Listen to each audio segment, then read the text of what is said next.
दोस्तों, कैसे हैं आप लोग। आई होप आप सब लोग अच्छे होंगे। तो चलिए बिना टाइम वेस्ट किए हम अपनी क्लास शुरू करते हैं। और अगर आपको क्लास अच्छी लगे तो प्लीज़ लाइक शेयर और सब्सक्राइब करिए। चलिए शुरुआत करते हैं। पहला क्वेश्चन है आपके सामने, गुप्त काल में भूमि दान को क्या कहा जाता था। तो इसका आंसर क्या होगा? अग्रहारा होगा, भोग होगा, कर होगा या उपहार होगा। 2 सेकंड के लिए सोचिए और ज़रा दिमाग दौड़ाइए अपना कि इसका आंसर क्या होगा। इसका आंसर होगा अग्रहारा। ठीक है, तो गुप्त काल में भूमिदान को क्या कहते थे हम? अग्रहारा कहते थे। चलिए नेक्स्ट क्वेश्चन की तरफ बढ़ते हैं हम। नेक्स्ट क्वेश्चन है आपके सामने, नवरत्न किसके दरबार में थे। एक तो हमें पता है अकबर के दरबार में थे नवरत्न। दूसरा, यहाँ पर अकबर तो ऑप्शन में है नहीं, आपसे पूछा है अकबर हो गया मध्यकाल का। अब यहाँ पे आपको प्राचीन भारत के ही पूछे हैं, चंद्रगुप्त मौर्य, अशोक, चंद्रगुप्त सेकंड और हर्ष, इनमें से किसके टाइम में या किसके दरबार में नवरत्न थे। तो ये इसका आंसर होगा चंद्रगुप्त सेकंड के टाइम में। कुछ नवरत्न जो है बहुत फेमस है, उनके नाम थोड़ा सा बस याद करने की ज़रूरत नहीं है ना, उन्हें रटने की ज़रूरत है। एक बार पढ़ लीजिए, उन्हें दिमाग में रहेगा। तो क्या क्या है? एक तो कालिदास थे। कौन थे? कालिदास थे। दूसरे धन्वंतरी थे, धन्वंतरी। और अमर सिंह। नेक्स्ट वाराह मिहिर, वाराह मिहिर। और कौन था? वर रुचि। ठीक है, ये थोड़े से इंपॉर्टेंट है, या पूछ लिया जाता है आपसे कि किसके काल में थे ये, तो आप बता सकते हैं इजीली कि ये चंद्रगुप्त सेकंड के टाइम में थे। चलिए नेक्स्ट क्वेश्चन की तरफ चलते हैं हम। नेक्स्ट क्वेश्चन है आपके सामने, वारामिहिर किस क्षेत्र से संबंधित थे। तो वारामिहिर जो थे वो गणित से थे, खगोल से थे, साहित्य से या फिर चिकित्सा से। किस क्षेत्र से संबंधित थे? ये जो थे ये खगोल से संबंधित थे। किससे? खगोल से संबंधित थे। अगर इनकी बात करें हम बुक्स की, तो इनकी बुक क्या है? एक तो वृहत संहिता है, वृहत संहिता इनकी बुक है। दूसरी कौन सी है?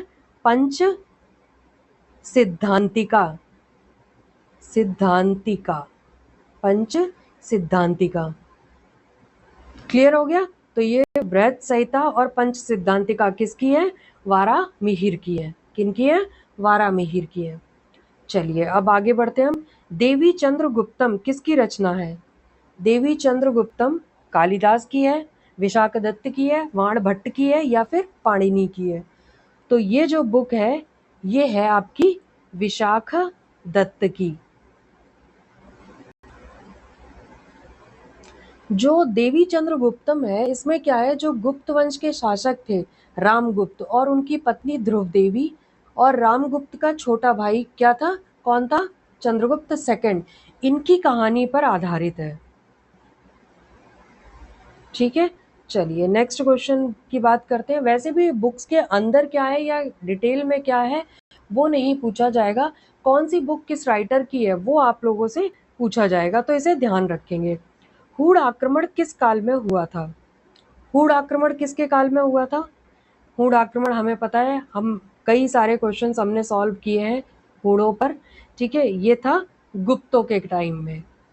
किसके टाइम में हुआ था? गुप्तों के टाइम में। तो जो हूणों का पहला आक्रमण था वो गुप्तों में भी किस गुप्त के टाइम में था? स्कंदगुप्त के टाइम में पहला आक्रमण हुआ था हूणों का। हो गया क्लियर? चलिए अब नेक्स्ट क्वेश्चन की तरफ बढ़ते हैं।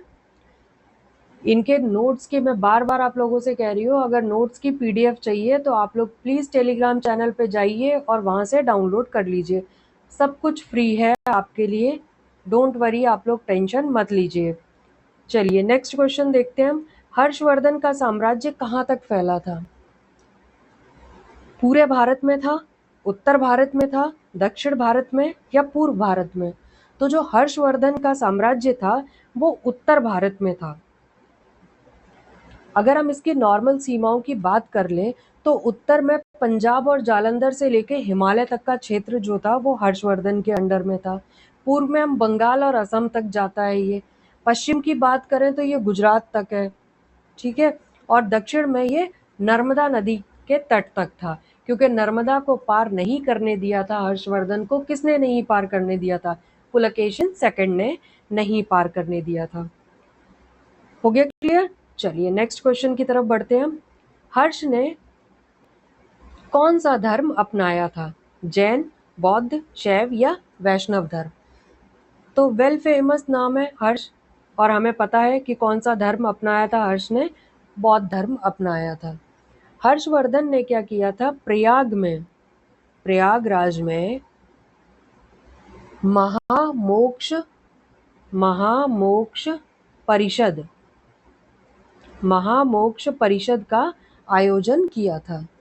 और इस परिषद के जो छठा नंबर था, इसमें कौन आया था?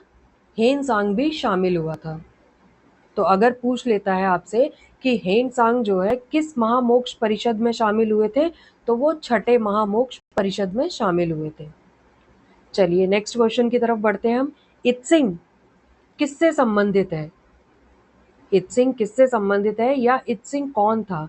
व्यापारी था, यात्री था, शासक था या कवि था? ये बताना है। तो प्लीज आप लोग बताइए, इसे 2 सेकंड के लिए सोचिए और बताइए इसका आंसर क्या होगा। उसके बाद मैं इसके बारे में डिटेल में बताऊंगी थोड़ा सा आपको। तो इत्सिंग जो है वो एक यात्री था, और ये कब आया भारत? 7वीं सदी में। कब आया था भारत में? 7वीं सदी में आया था। ये नालंदा में 10 वर्ष तक रहा। कितने वर्ष तक रहा है? इत्सिंग नालंदा में 10 वर्ष तक रहा है। और ये चालुक्य, दक्षिण में किसका शासक था? जब चालुक्य और पल्लवों का शासक था, उस टाइम इसने क्या किया था?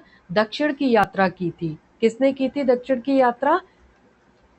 इत्सिंग ने। चलिए नेक्स्ट क्वेश्चन की तरफ बढ़ते हैं हम। बौद्ध विहार किसके लिए उपयोग होते थे? बौद्ध विहार जो है वो बेसिकली किस लिए यूज करते थे? मैंने आपको बताया ही है, बौद्ध विहार जो है वो वर्षा काल में किस लिए यूज किए जाते थे? निवास के लिए यूज किए जाते थे। क्योंकि जो बौद्ध भिक्षु थे वो वर्षा काल में क्या थे? एक जगह पे ठहर जाते थे, बाकी टाइम तो वो इधर उधर भ्रमण ही करते रहते थे। तो ये क्लियर हो गया होगा। चलिए नेक्स्ट क्वेश्चन है। स्तूप का मुख्य भाग क्या होता है? स्तूप का मुख्य भाग जो होता है वो अंड होता है। क्या होता है? अंड होता है। मतलब स्तूप इस फॉर्म में होता है, तो ये क्या हो गया? अंड हो गया। इसके ऊपर एक चौकोर जालिका होती है, इसको क्या कहते हैं हम? हर्मिका। ठीक है, हर्मिका या ये हर्मिका हो गया। छत्र होता था इसके ऊपर, एक केंद्रीय स्तंभ होता था जिसे क्या कहते थे? छत्र कहते थे। और इसके चारों तरफ क्या एक घेरा बना दिया जाता था, जिसे हम कहते थे प्रदक्षिणा पथ। हो गया स्तूप के बारे में। स्तूप के बारे में इतना डिटेल में आपसे नहीं पूछा जाएगा। मैंने आपको एक ओवरव्यू दे दिया है कि अगर कोई भी शब्द उठा के आपसे पूछेगा तो आप बता सकते हैं कि क्या है ये। चलिए नेक्स्ट क्वेश्चन देखते हैं हम। भारतीय अंक पद्धति का विकास किस काल में हुआ था? बताइए जरा, अंक पद्धति का विकास किस काल में हुआ है? वैदिक काल में हुआ है, या मौर्य काल में, या गुप्त में, या संगम में? तो जो अंक पद्धति का विकास है वो हुआ है गुप्त काल में।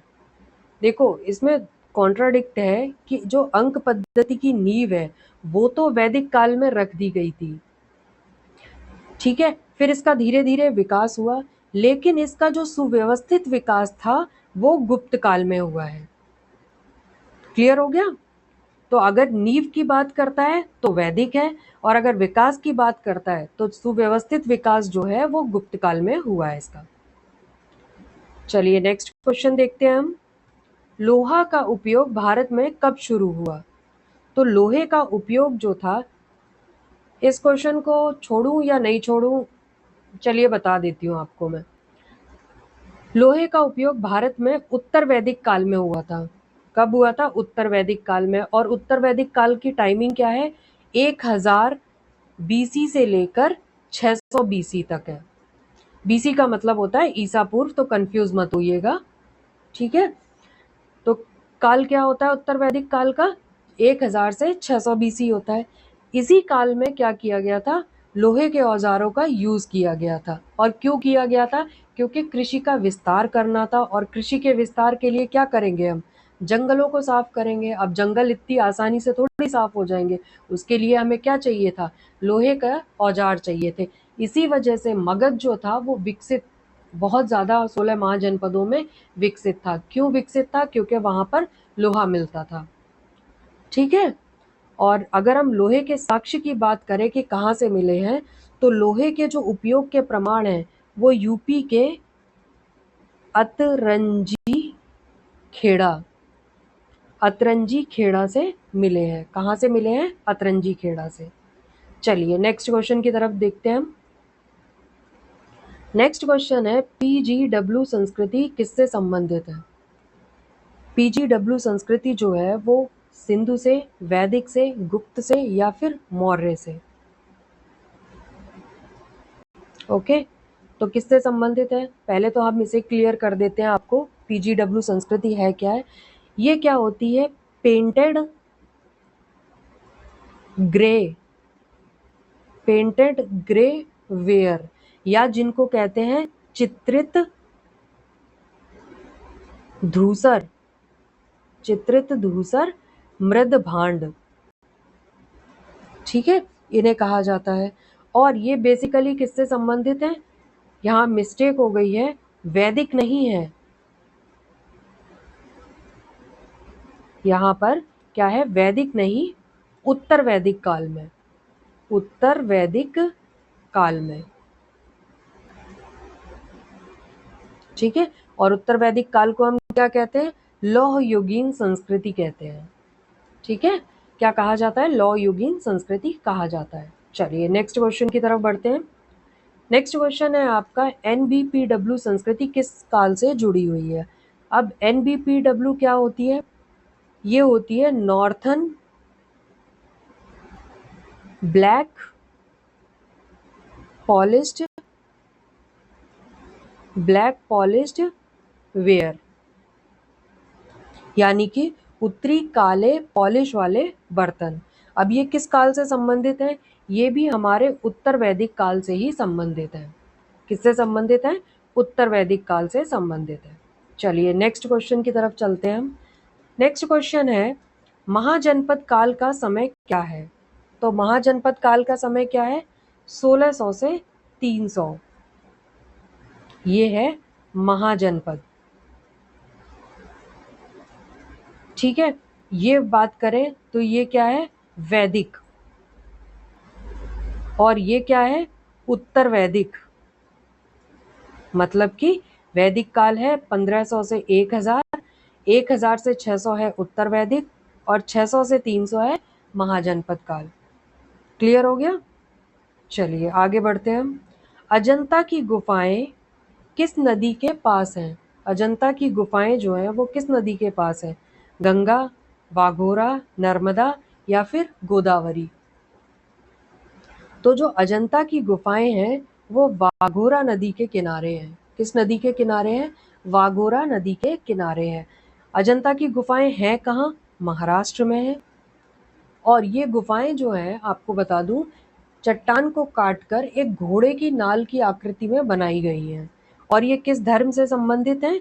ये बौद्ध धर्म से संबंधित है। किस धर्म से संबंधित है? बौद्ध धर्म से संबंधित है। हो गया क्लियर? चलिए आगे चलते हैं। एलोरा में कुल कितनी गुफाएं हैं? एलोरा में कितनी गुफाएं हैं? 29, 34, 36 या 40? तो एलोरा में टोटल गुफाएं हैं 34। बात कर लेते हैं एलोरा गुफाओं के बारे में। ये है कहाँ?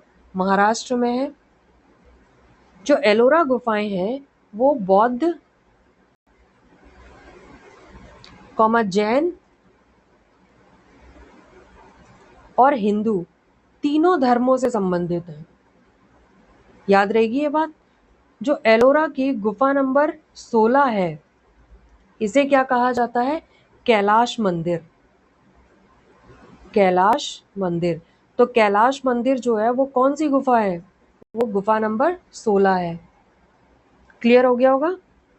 चलिए आगे बढ़ते हैं। कैलाश मंदिर कहाँ स्थित है?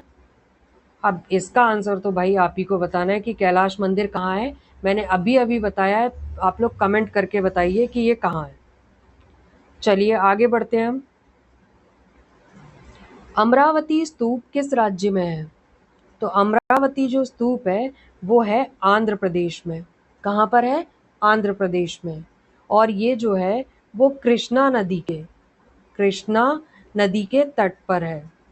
कृष्णा नदी के तट पर है।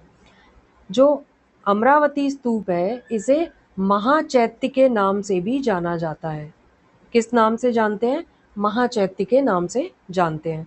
मैं आप लोगों को थोड़ा फास्ट करवा रही हूँ क्योंकि आपका एग्जाम जो है बिल्कुल सर पे आ गया है, ताकि आपका मैक्सिमम से मैक्सिमम रिवाइज हो सके। तो प्लीज़ आप लोग साथ बने रहिए और आप लोग अपना रिवीजन जारी रखिए। चलिए नेक्स्ट क्वेश्चन देखते हैं हम। भरहुत स्तूप किस राज्य में है? भरहुत कहाँ है? यूपी में, एमपी में, बिहार में या फिर राजस्थान में? तो जो भरहुत का स्तूप है वो एमपी में है। कहाँ है? एमपी में है। और ये किसने बनवाया था?